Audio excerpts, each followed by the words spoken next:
Olá pessoal, esse é o podcast Rebobina, a nossa experiência radiofônica. Meu nome é Márcio Schwenardi e eu estou com os meus colegas aqui hoje. Eu me chamo Antônio Navarro, sou designer de jogos de mesa, jogos de tabuleiro, role-playing games, RPG. Eu crio esses jogos para ambiente corporativo. Eventualmente também sou escritor infantil e roteirista. E antes disso trabalhei muito tempo com tecnologia. Meu nome é Rodrigo Portela, eu sou diretor de publicidade e cinema aqui em Porto Alegre. Ultimamente também fazendo muitos trabalhos, gerando vídeos e comerciais com IA, né? Explorando esse novo formato, essa nova ferramenta. E também sou roteirista, já escrevi vários roteiros, alguns já produzidos, fiz alguns curtas. Sou Ricardo Endres, não trabalho com audiovisual, né? A minha função é TI, trabalho com informática de um modo geral. Formação, comunicação social e muita coisa de experiência e gostar de cinema mesmo, né? Cinema e séries e etc. Então, hoje o tema é a experiência fílmica de cada um, assim, aquelas que marcaram. Meu primeiro repertório de experiências no cinema que marcaram foi com os filmes catástrofe, ali nos anos 70. Então, Poseidon, em 72, eu assisti no Coral. Depois, a série Aeroporto, Inferno na Torre, uma experiência cinematográfica que me marcou muito. E foi um período que eu descobri esse cinema, esses filmes que me provocavam impacto e me deixavam abalado, mas ao mesmo tempo entusiasmado. E o Poseidon, em especial, que abriu essa série, né? Quando eu fiquei sabendo que aquela experiência no cinema estava sendo entregue pelo mesmo cara que tinha preenchido a minha infância com o Perdidos no Espaço, né? O Irving Allen tinha produzido Perdidos no Espaço, Terra de Gigantes, Túnel do Tempo, Viagem ao Fundo do Mar, mas especialmente Perdidos no Espaço era o meu cenário de infância. Quando ele foi o rei do cinema catástrofe ali, ele conseguiu dominar bem aquela fórmula. E uma experiência em especial foi com o Inferno na Torre, que eu saí do cinema e me lembro de pensar, pô, eu quero trabalhar com isso, eu quero trabalhar com criação de histórias. E hoje, boa parte das minhas atividades profissionais envolve criação de história. Quando eu crio um jogo, eu tenho que criar uma história. Mas eu acho que todo mundo aqui é inspirado, né? Tem essa mesma história, né? Assim, nós todos passamos por isso, né? A gente viu um filme que deu vontade de fazer filme e a gente tentou fazer filme, não? Tu não, Ricardo? Não necessariamente, só gostei sempre de ver filmes e ler livros, histórias também de ficção em geral, ficção e aventura, né? Fantasia. Eu sou do Santo Ângelo, né? Lá no interior. E tinha, não sei se ainda existe, o Cinema Cisne, que é uma sala grande ali no centro, uma tela bem grande, aqueles cinemões antigos da moda.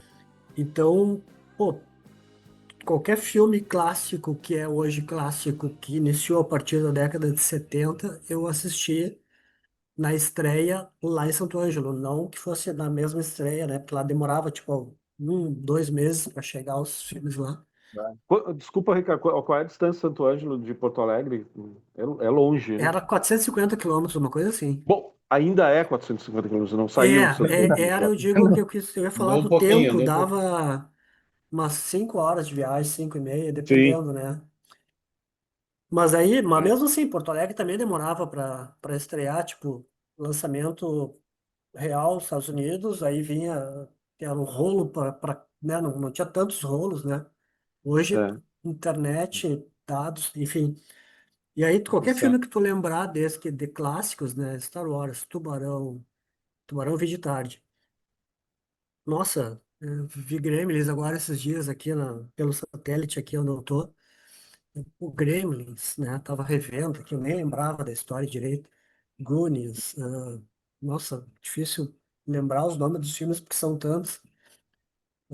Todos os Star Wars todos, os Star Trek todos, que sou muito fã desses tipos, desses filmes ainda. Pega lá De Volta para o Futuro, clássico absoluto, né?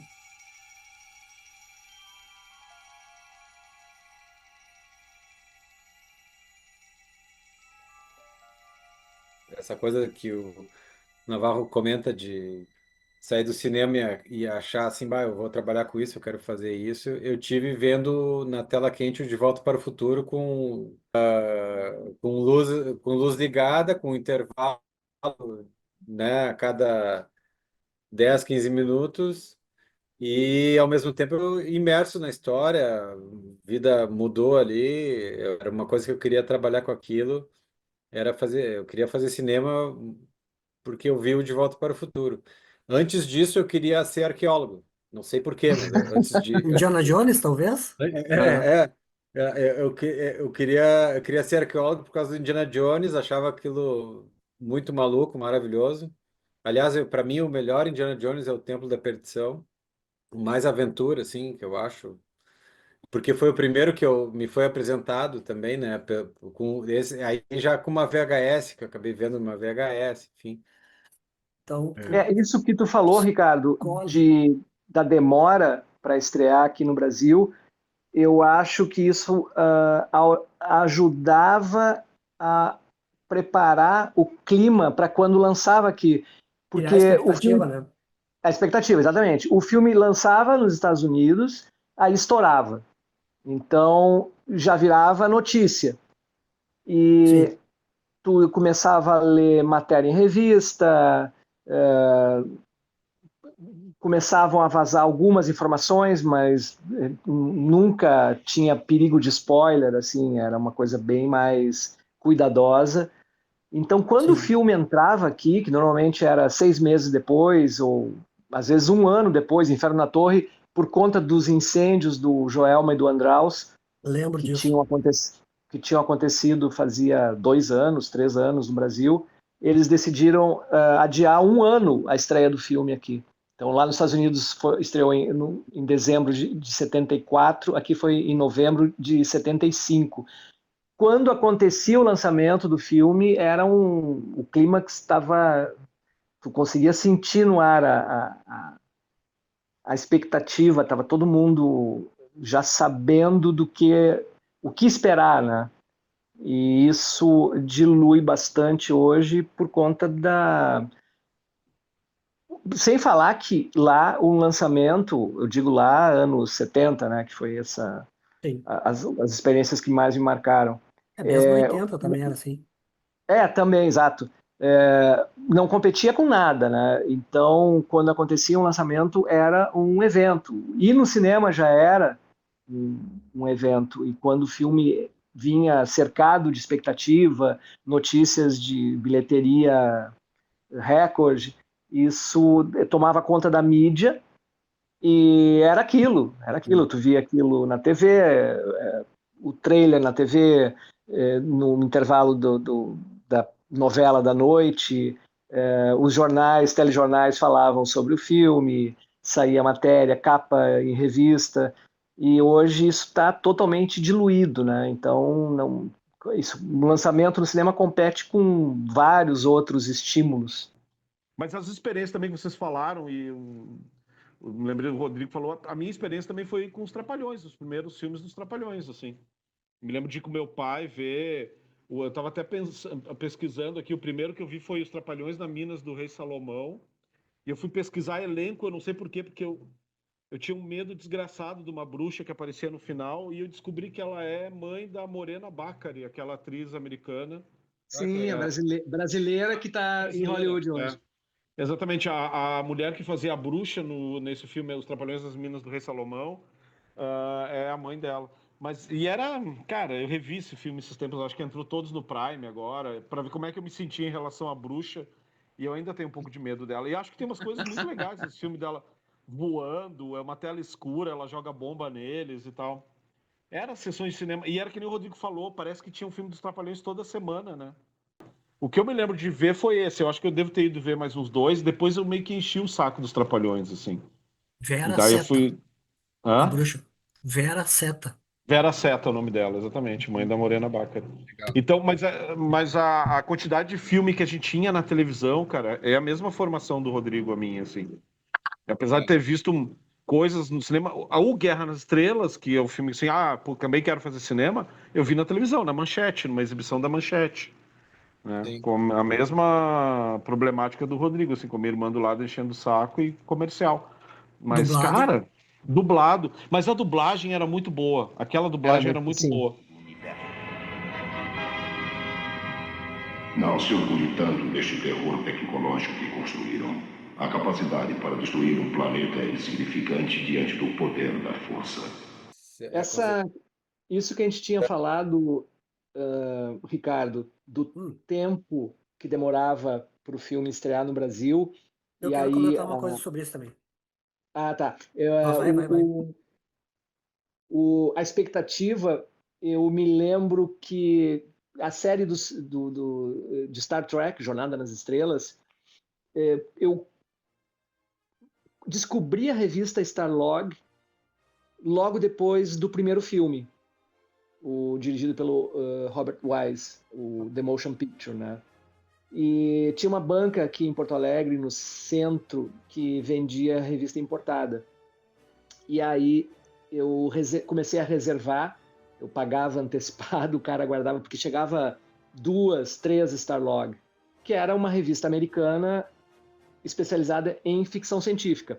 Então, eles entrevistavam o elenco, mostravam os efeitos especiais, e aí todo mês eu pegava e ia lá na banca, né? E, nossa, quando eu chegava e tinha na capa ali o Spock, o Capitão Kirk, eu pegava aquilo, chegava em casa e devorava. E o filme estreava sempre meses depois de eu já ter lido entrevista com todo o elenco e já sabia algumas coisas do filme. Então, quando acontecia a experiência no cinema, era total, assim, era muito intensa.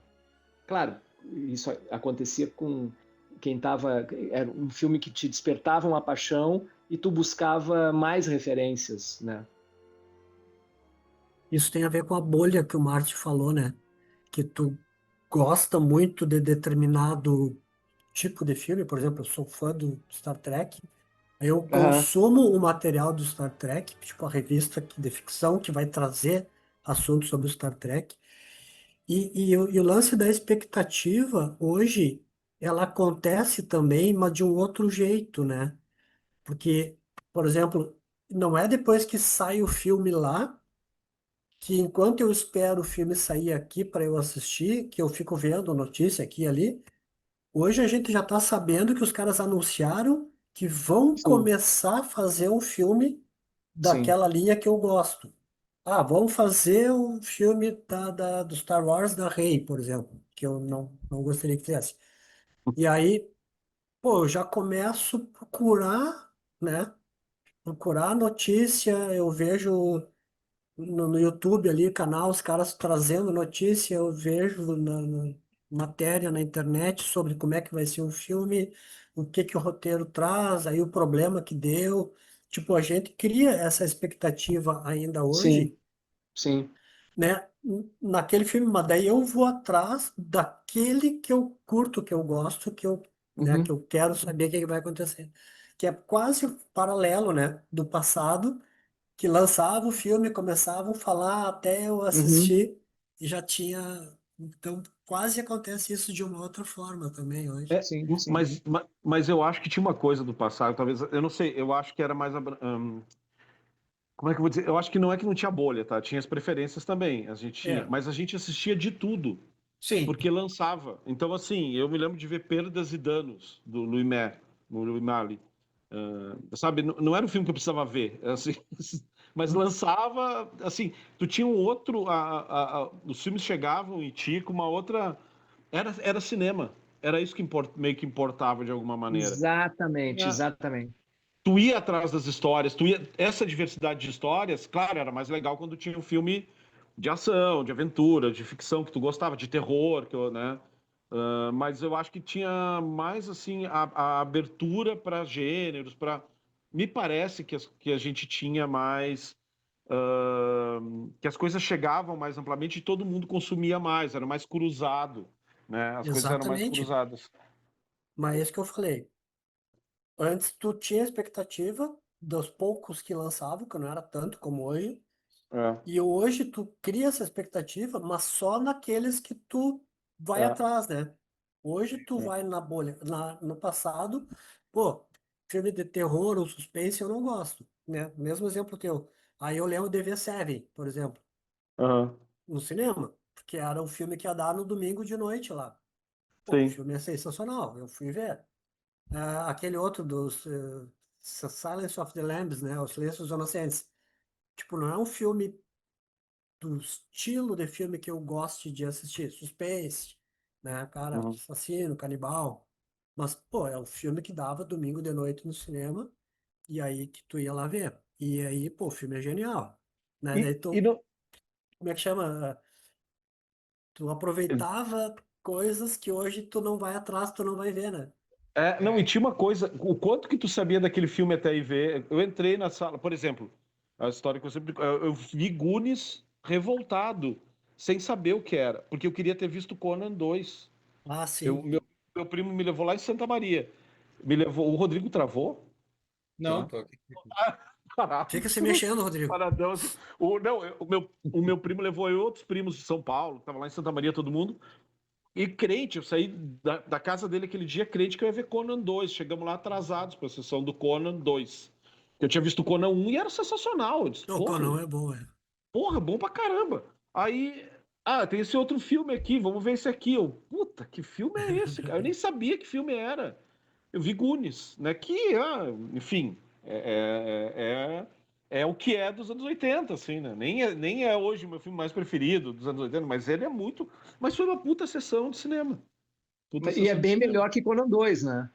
Puta, é bem melhor que Conan 2. Isso que é o pior. Eu fui ver Conan 2 depois no VHS e eu dei graças a Deus que eu não fui ver aquele dia Conan 2. Eu fui com a Bem mesma verdade. expectativa do primeiro, e eu acho que eu vi no Baltimore. O primeiro eu vi no Baltimore, com certeza. Saudades do E, Baltimore. é, e o 2 é muito frustrante. Eles mudaram o tom, fizeram um filme mais leve, mais divertido e erraram muito. Mas falando essa coisa dos lançamentos de antes e de agora, agora se tu chega, tu pergunta para as pessoas assim, tu fala, pô, tem na HBO tal coisa, ou tem na Netflix tal filme. Não, não tem nada. Tipo, é como se Aham. fosse uma parede que não tem nada. E na verdade, assim, ó, são milhares e milhares de opções que a gente tem. Só que o que que a gente tem uma overdose de coisas e a gente não aproveita, É. porque a gente não está mais assim tão direcionado ou com a mente tão mais tranquila de tenho Embalo de Sábado à Noite, eu tenho o ET, ou né, o Curtindo a Vida Doidado.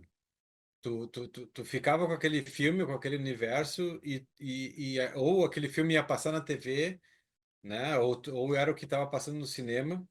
A gente estava mais aberto também. Hoje em dia, eu vejo assim, o Lucas tem 14 anos, está fazendo agora 14 anos. Ele tem os gostos dele e ele vê muita coisa também, mas como tem, tipo assim, muita coisa que ele quer ver, às vezes ele não vê outras coisas ou deixa de ver coisas comigo porque ele quer ver as coisas dele. Então tem essa, aí fica as bolhas, ele quer ver lá os animes dele, ah, aliás, quer ver a série dela e eu quero ver de repente o One Battle After Another lá né, do Paul Thomas Anderson, uma batalha após a outra. E E eu acho que isso, assim, que, tipo, eu mesmo, eu via muito mais filme quando eu era criança e adolescente, com TV, VHS indo no cinema, do que eu vejo hoje com o streaming na mão aqui, com 13 streaming para poder escolher. E outra coisa, os filmes tinham hiperlinks, né? Assim, por exemplo, De Volta para o Futuro, o filme do Portela. Antes de vir o filme, a gente já tinha recebido a música, o Uhum. clipe do filme. Exatamente. Cara, a gente era. Aquela música já dava um entusiasmo. Se o filme É. fosse uma merda, eu já valeria pela música, né? Porque assim, Eu tava já tocando era, no... já tinha uma intenção ali. Sim, É, eu lembro com relação a Contatos Imediatos, eu fiquei fissurado pelo filme antes dele acontecer, né, antes de estrear. E aí, por ele ter sido lançado nos Estados Unidos antes, a trilha sonora chegou no Brasil antes de sair aqui. O livro com a novelização foi lançado aqui em português antes, meses antes. E eu comprei o livro, a trilha sonora. Então eu ficava lendo o livro do Contatos Imediatos, ouvindo o disco, o vinil, tenho ainda. E aí no cinema foi uma experiência religiosa quase, né, cara? E a Essa eu não tua sabia. maior frustração, Márcio, conta pra nós. Não, depois do Conan, depois de querer ver o Conan, não foi sair de casa para ver ET, que aí minha tia pegou eu e minha irmã pra gente ver ET cara, naquela onda de ET, vocês se lembram o que que era aquilo, né? Eu vi mais de uma vez no cinema. e tá na mídia, mas eu não vi o ET no cinema, não vi, fui É. ver Não, dele. e nem eu também, porque minha tia pegou eu e minha irmã e saiu, vamos ver ET no cinema. Nossa, a felicidade, a minha irmã acho que não entendi, porque minha irmã era menor, devia ter a tua idade, e eu super feliz, cara. E nós chegamos no cinema lá em Canoas, no Centro Comercial Canoas. Cara, a fila, o cinema era no quarto andar de uma torre, assim, que tinha do anexo do centro comercial. A fila tava na rua do shopping, assim, do centro comercial. Não tinha mais sessão para aquele dia, não dava mais para entrar. Da mesma coisa que aconteceu, só que inverso nesse caso. Ela olhou o filme do lado, a sessão do lado, vamos na sessão do lado. Eu vi Mônica, a princesa Mônica contra o robô. Ah, Cara, foi Ah, assim, quase sabe? igual. ainda que Tipo, não saiu. lançou no VHS Sim, o cara tinha anos, pouca, né? pouca janela para assistir, né? Era quando É, tava dando ali e deu. E era exatamente. 3 semanas e morria, um mês, Sim, voltou talvez. depois no VHS, porque alguém Aham, não, inventou demorava, VHS, né? mas poderia não ter Mas, acontecido, mas Mas o né? ET demorava foi o para que aparecer. foi um dos filmes que mais demorou para ser lançado. Ele foi lançado em 82 nos cinemas e ele foi ser lançado em VHS lá por 86, 88, nem sei. Demorou um tempão. Eles seguraram É. um tempo para E, ser ti- finalmente lançado. e tinha uma coisa que rolava também, não sei se você lembra, que era o seguinte: eu vi Alien, o primeiro Alien no cinema, apesar dele ser de 77. É, isso eu vi Por em Porto quê? Alegre também. Porque quando foram lançar Aliens, o Resgate em 86, eles relançaram o Alien para as pessoas entenderem do que estava se tratando. Assim, e eu me lembro que um amigo meu, a gente foi ver num fim de semana o Alien, o Oitavo Passageiro, e tipo, 2 fins de semana depois nós fomos ver Aliens, o Resgate, assim. Então tinha essas repescagens, às vezes, no Sim, cinema. sim, sim. Eu me É, lembro o Baltimore, em 80 ou 81, ele exibiu vários filmes, um por semana, em 70 milímetros. Bitola 70 Ah, milímetros. nossa. legal. E aí eles relançaram O Exorcista, Inferno na Torre, vários, assim, era um por semana em 70 milímetros. E sobre Exorcista, tão ou mais frustrante que a tua experiência, Márcio, eu tentei entrar várias vezes no cinema. O problema, eu estreou no Brasil em 73, eu tinha 12 anos, e só que eu tinha cara de 8, né? Então, eu tentei 2 vezes, uma delas no Cine Center, lá no Shopping João Pessoa, que era quando Ah, era um cinema só, com 1.000 e poucos lugares, 1.100 lugares, hoje são 4 salas. E aí, para a terceira tentativa, eu peguei o pincel de rímel da minha mãe e tipo fiz um bigode assim suave e Pior botei, ideia. botei botei 2 cuecas dentro de cada sapato para ficar um pouco mais alto e não me deixaram entrar, cara. Sim, mas não era o fato de ser uma criança, era o fato de ser um doente. Era O visivelmente. meu disfarce não funcionou. E aí, depois que saiu do circuito principal e foi para os cinemas de bairro, ele foi para o Capitólio. E isso quase um ano depois. Então eu já estava mais velho, um pouco mais com cara de adulto, assim, mas só que não adiantou. Eu fui tentar entrar com mais 2 ou 3 amigos, todos da minha idade. A gente comprou o ingresso, eles passaram na minha frente ali, passou na roleta, passou um, o outro, e o cara não me deixou entrar. E eu disse, tá, mas eu tenho a mesma idade que eles. Não, não, tu não pode entrar.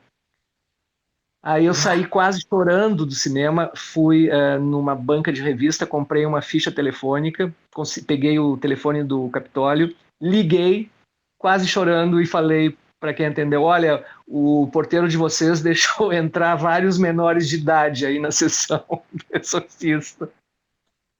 Magoado aí. Eles ficaram, eles não foram, não pediram para eles sair do cinema, conseguiram ver o filme até o fim. Eu só fui ver o Exorcista nesse relançamento de 80, 81 do Baltimore, em 70mm. No cinema, né? Até ali eu não tinha assistido. Experiências na TV, filmes na TV, vocês têm alguma marcante? Não, todas, né? Isso que o Portela falou. Tipo, eu vi Star Wars, Enigma de Outro Mundo. Esses filmes todos marcavam. Cara, eu gostava até de ver a Gangue dos Dobermans no SBT. Bah, Assim, aquele do prédio? Não. Não, do prédio? Não, do da assalto, loja? dos cachorros que iam assaltar o banco. Ah, tá, Lembra? tá. Cara, Sei. você lembra? Pô, isso é Eram muito bom. experiências variadas. Dos Tu Dálmatas? tinha. Dos Doberman, Dálmatas. Não, a Gangue dos Dobermans. A Gangue dos Dos Dobermans. Dobermans, eu vi isso aí também. Não, o filme é ruim, mas assim, essa Não, é experiência clássico, é bom. de tu ter acesso a esses filmes lá porque botavam, eu achava sensacional. É um filme Eu ruim acho que bom. aquilo que eu falei, Navarro, o cinema era incrível e tal. Mas eu vi o primeiro Jornada nas Estrelas numa televisão preto e branco, num dia chuvoso que eu não fui à aula, que passou assim, socado dentro do quarto com, assim, não era para ser bom, e foi ótimo. Eu achei o filme incrível, sabe? Então, eu acho que tem uma coisa do produto que também era muito legal. Claro. Tu é criança, tem efeitos especiais, é um filme mais lento, e ainda sendo o filme mais lento do Jornada nas Estrelas, Jornada. eu achei, do Jornada nas Estrelas, eu achei sensacional, assim. Eu acho melhor. Eu acho melhor disso. Eu acho muito bom. Eu acho que a TV, para nossa geração, é muito formadora de cineastas, de cinéfilos, de curtidores e de conhecedores de filme também.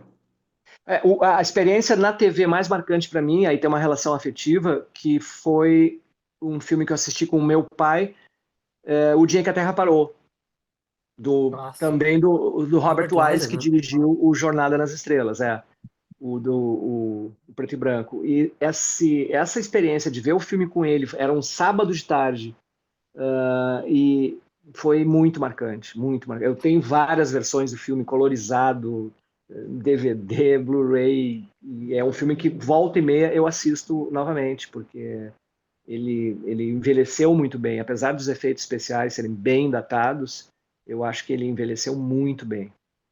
Sim, não tem nem por que ter feito aquela refilmagem, né, ridícula. Não, eu nem vi, eu nem fui ver. Sem elegância nenhuma, né? Tinha nenhuma. Que ver, eu ouvi melhor. Esses filmes clássicos de TV também, Márcio, nessas sessões das 10 aí, que o filme passava e reprisava depois, né? Logo terminava, já recomeçava. Tu via 2 vezes, né? Alligator era uma das sessões das 10 que assim, vai passar de novo o Alligator. Eu tenho até hoje a memória do pai ou da mãe largando aquela lagartixinha dentro do vaso sanitário. Cara, Alligator é um baita filme. Mas o cara que escreveu, ele é um cara super cult, assim, o John Sayles, ele fez John Sayles. John Sayles, ele fez feito uma versão do Tubarão, ele que foi um dos roteiristas do Tubarão, quando começou, logo do início, assim, ele foi Adaptou, é. Aí Não, depois foi. e os efeitos são bons, a coisa de usar um jacaré que diminui a proporção dos carros, faz uns truques na rua. Esse filme, já viu esse filme, Naval? Não vi, não vi. Porra, cara, tu não viu esse filme? Esse filme é muito legal, cara. Não É, vi. esse passava no SBT, assim, direto, era uma das sessões, era É, um sessão das 10, clássicos desse. clássico. É, Como o Lobisomem Americano em Londres também, que era também. coisa. Nossa. E esse era um que eu queria ter ido ver no cinema. Tinha um cinema perto da minha casa e eu não consegui ver porque eu tava sem grana. Nessa época, meu pai não tava com muita grana. Esse eu não consegui ver. E aí eu Isso fui eu no não vi outro no fim de cinema. semana, já tinha passado, eu vi Cru. Esse foi o primeiro filme que eu fui ver meio sozinho no cinema. Sim. Cru é Esse legal. eu lembro da floresta, lembro do cara com o olho na testa. Sim, Cíclope. Quer dizer, Cíclope. No Crew, o Crew eles tinham uma espécie de estrela ninja, né? Gládio, não é? Gládio, Gládio, Aham. Gládio. É. Não, não tenho certeza. É Mas eu Gládio, eu acho lembro que é que Gládio mesmo. É, acho que é Gládio. o Crew é um Glaive, que é. eu vi na época e nunca mais revisitei o Crew. Cara, tem inteiro no YouTube. Eu sempre O vejo porque é um Crew filme que me foi marcou, assim. o Crew assisti no Baltimore. Tu É, Eu gostou? vi no Belvedere, em Santo Ângelo. Ah, achei interessante, não me marcou, não me marcou muito. Eu eu me acho lembrei Não de te uma bom. marcou. coisa agora. Eu sempre gostei mais de Jornada nas Estrelas do que de Guerra nas Estrelas. O universo de Jornada nas Estrelas sempre me fascinou mais. Quando eu era criança, eu assistia a série, alguns episódios, só que eu não entendia, era muito cerebral, né? E aí, quando eu assisti o primeiro filme no cinema, eu vi no Vitória, no lançamento. Eu saí do cinema assim completamente fora do corpo. Nossa. E aí eu É. comecei a consumir tudo sobre Jornada nas Estrelas. O Star Wars, eu lembro de ver o cartaz do primeiro, A Nova Esperança, que não tinha esse subtítulo na época, lá no Imperial. Ele tinha sido lançado fazia alguns meses nos Estados Unidos, já se falava no grande sucesso, né? Mas não fazia parte do meu imaginário ali. Eu olhei o cartaz, legal, um filme de ficção científica. Assisti, gostei, acho que assisti duas vezes no cinema, mas depois o hype ele foi muito grande para o lançamento do Império Contra-Ataca. Então, Sim. tipo, continuação de Guerra nas Estrelas, vai acontecer, Darth Vader vai voltar, blá, blá, blá. E eu não estava me sentindo tão empolgado como eu queria estar empolgado, porque não, sei lá, não mexia, não tinha mexido comigo. Hoje eu tenho um grande carinho pelo primeiro filme, gosto da trilogia original, assisto. Mas eu lembro que eu combinei de no cinema ver o Império Contra-Ataca com um amigo e eu não estava assim com a empolgação que eu queria e fazia alguns dias que eu tinha recém descoberto preparado em pó para cappuccino. E eu tomei um cappuccino de tarde, a gente ia no sábado, sessão do final da tarde, ali no centro, no Imperial. Aí eu tomei um cappuccino, fiz uma dose reforçada e eu nunca tinha tomado café na vida. Eu me senti, pô, que legal, tô mais empolgado para ver o filme. E aí, antes de sair para o cinema, eu fiz outro cappuccino, uma dose bem mais reforçada. Só que aquilo me deu um pico de adrenalina, né, pela cafeína, que eu não tomava, não era acostumado. Cara, eu cheguei no cinema picando, assim, eu não conseguia falar com meu amigo. Eu me lembro que uma hora eu cheguei para ele, olha, eu não me droguei, tá? Eu não usei nenhuma droga, porque eu tomei muito café antes de sair de casa. E aí o resultado, eu não consegui ver o filme. Eu É, sentei na Imperial e o filme projetado eu não conseguia, não conseguia concatenar as cenas, as sequências. Então eu tentei fabricar uma experiência e não deu certo. eu tive, falando do Império Contra-Ataca, por exemplo, a primeira experiência que eu tive de Star Wars de ver alguma coisa de Star Wars era o Império Contra-Ataca passando no Supercine. Uhum. E a gente estava jantando na casa de uns amigos também lá em Lajeado, e eu lembro assim de meus pais quererem ir embora e era assim, tava passando o filme, ia dar os intervalos e eu pedi por favor então que esperassem o intervalo comercial e para ir correndo para casa para poder pegar a última parte, assim. Eu não sei se eu consegui pegar a última parte, Pois mas é. eu lembro daquela coisa do Darth Vader, tudo meio preto e branco, assim, meio preto e cinza lá, Sim. na parte dentro da Estrela da Morte, enfim, aquilo ali para mim foi muito, muito marcante e também dessa coisa assim, por favor, espere um pouquinho e quando a gente for, que era tipo de um bairro a outro, atravessava meia Tem que cidade, dar assim, tempo para ver ainda. e dá tempo, Assim, plim, plim, então vamos lá, vamos vamos embora. lá. Tá, ô Rodrigo, eu Eu, posso te ajudar com essa. Eu posso te ajudar com essa. Eu vou te contar. Darth Vader era pai do Luke. Quem diria? nunca assistiu. Tu perdeu essa partezinha aí. Diria Eu, do, me- do, do Simpsons, né? eu, Cara, tudo eu na me fila lembro lá. eu me lembro da Os- exibição desse sábado de Supercine, cara. Eu tava vendo com meu pai, eu me lembro direitinho. Foi Quem muito. diria que o Darth Vader era pai de Luke Skywalker? A última experiência que eu posso dizer que eu tive uma experiência fílmica, todo o ritual de sair de casa já sabendo o que eu ia encontrar na tela e com uma expectativa grande e sair do cinema muito satisfeito foi com a trilogia do Senhor dos Anéis. É verdade. Depois desses três filmes, assim, o que chegou mais perto talvez tenha sido Oppenheimer, o ano passado, retrasado, né? Que gerou uma expectativa muito grande para, fora o fato de eu ser fã do Christopher Nolan, mas o filme eu achei assim muito impactante. Mas não é como experiência mesmo de ter toda uma preparação e ficar contando os dias para a estreia, especialmente do primeiro, foi a Sociedade do Anel, o Senhor dos Anéis.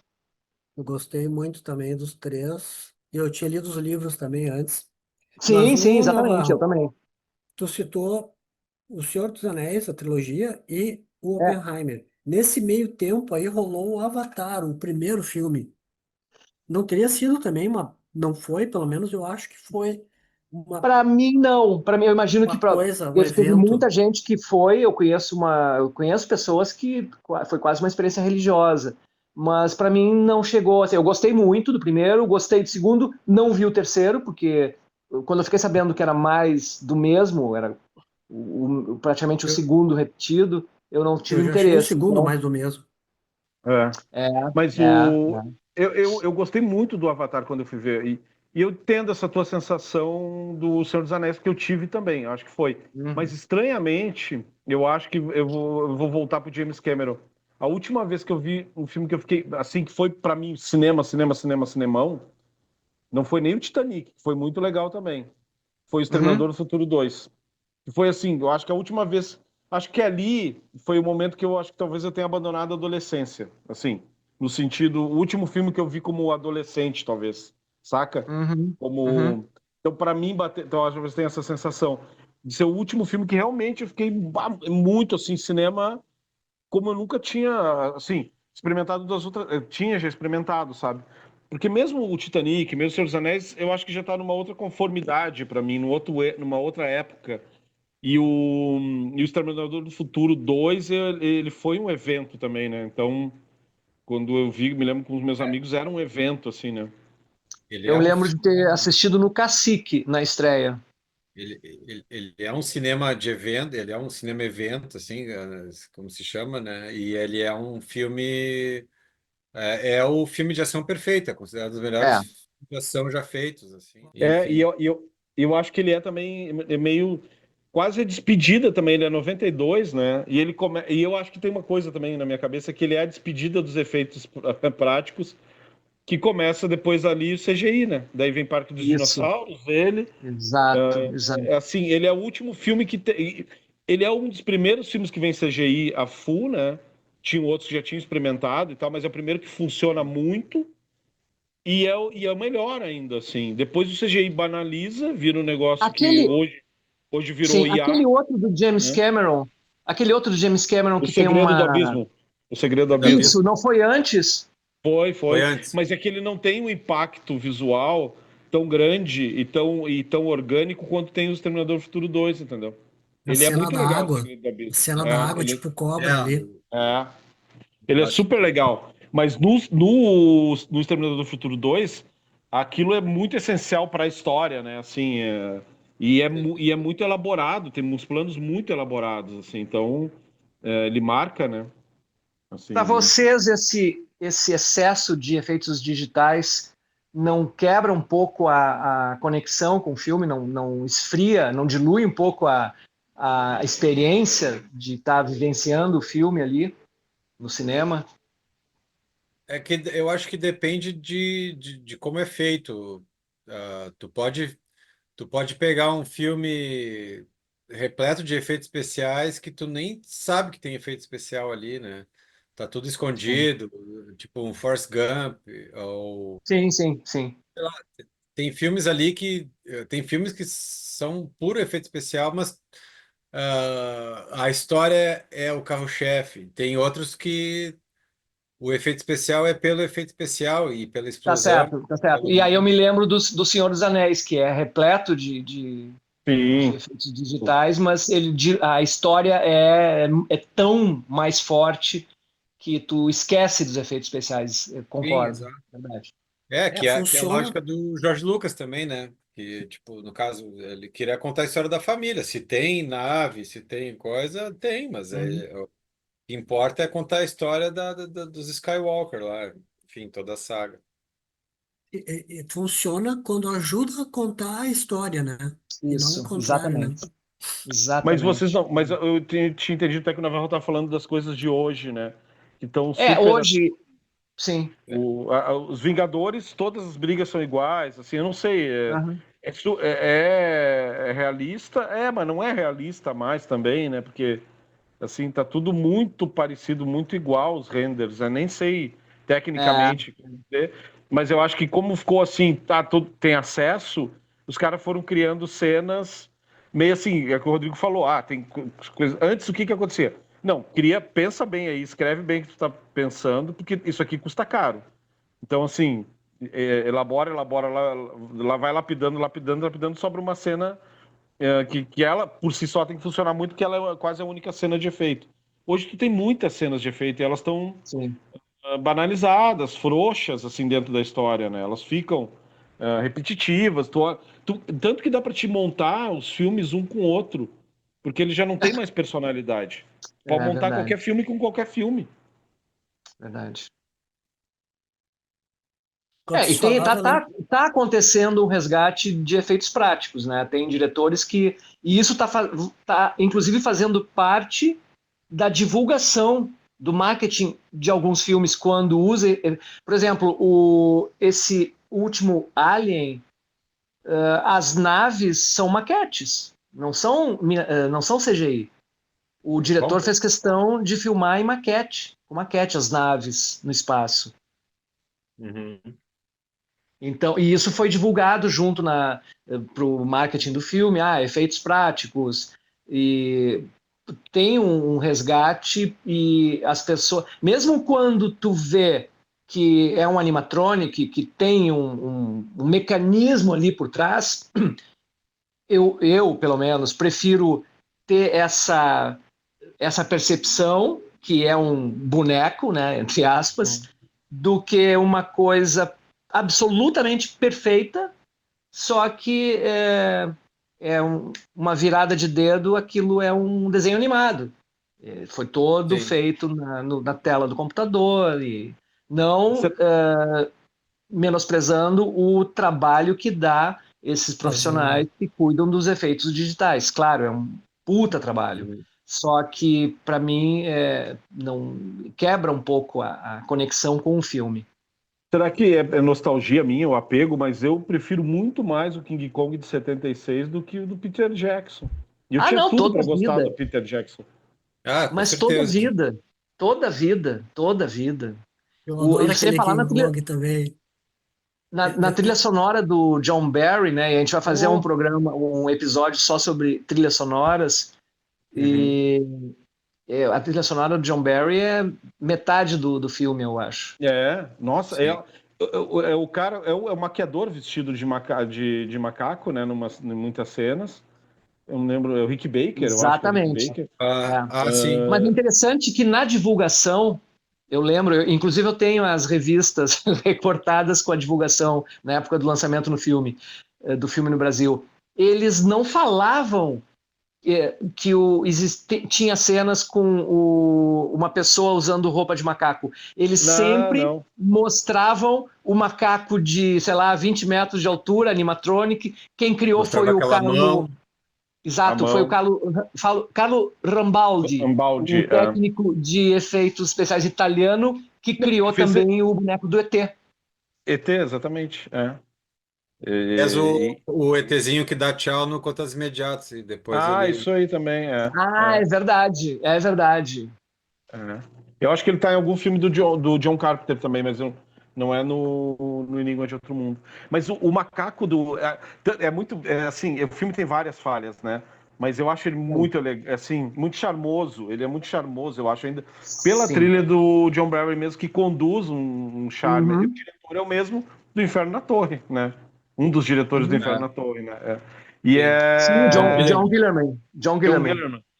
Aquele boneco, quando corta do Kong, o bonecão parado, se lembra que o boneco fica durão, assim, mexe o braço quando ele é apresentado na cidade.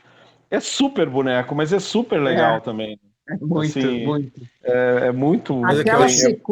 Aquela sequência que ele sai pela Nova York meio evacuada, caminhando... Porque ele é muito bom, e eles fica a menina ali, que é a Jessica Lange, né? Com o Chris Christopherson, se não me engano. Não, é o... Jeff Bridges. Jeff Bridges. Que tá parecido com o Chris Christopherson por causa do aspecto, mas não. Parecia. Aquela sequência é muito bacana. Tem muitos elementos. O final é o anticlímax, né? Porque as cenas dele sendo atacado pelos jatos no topo do World Trade Center é muito mal feito. É muito mal feito. São helicópteros que atacam nessa versão, né?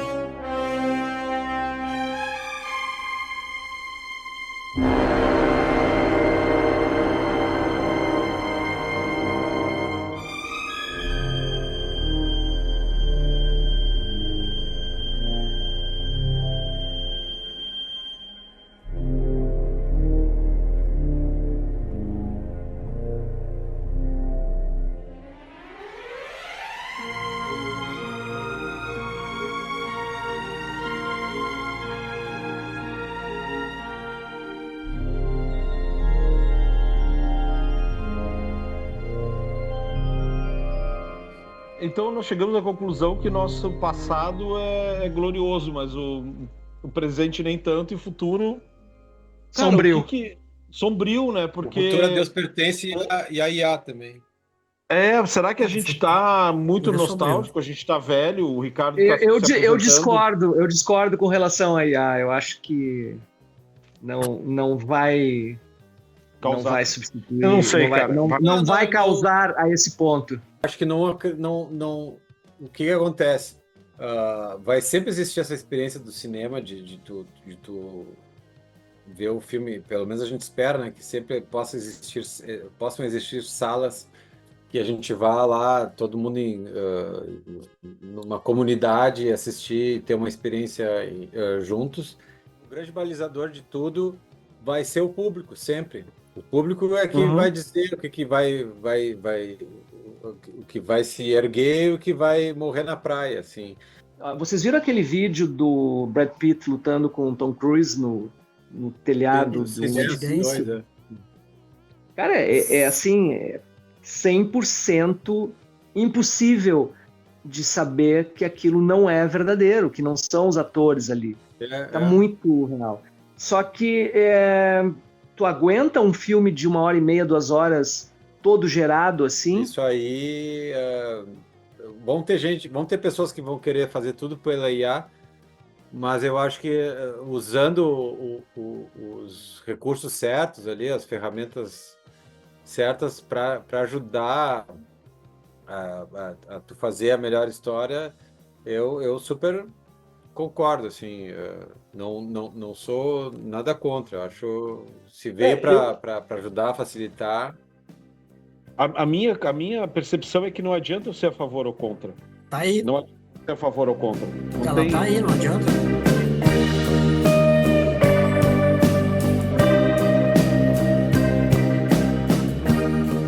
A gente falou um monte de experiência que a gente teve de Aham. cinema, de como a gente chegou, de como a gente sentiu e tal, e a gente chegou à conclusão que não existe mais.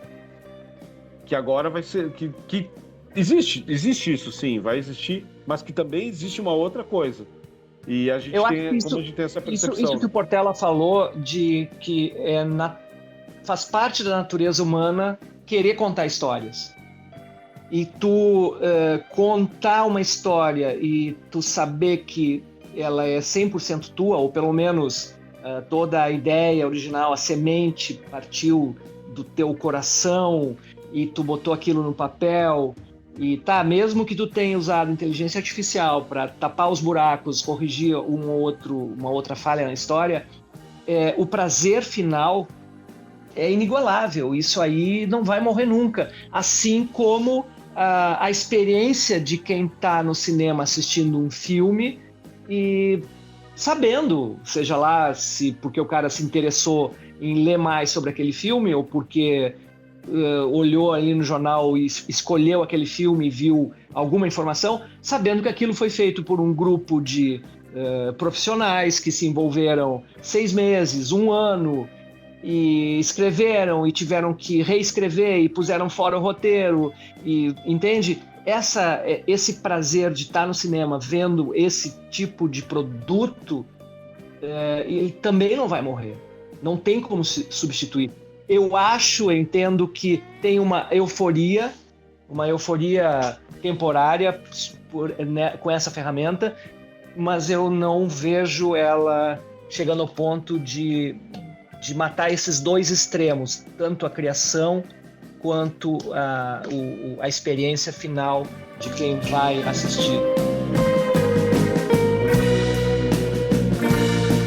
Bom, pessoal, é isso. Depois desse tempinho de conversa aí, inevitavelmente a gente avançou até o futuro e o nosso episódio de hoje acaba. Obrigado, Certo. valeu. Obrigado, Até a valeu. Um abraço. Grande abraço. Até, tchau.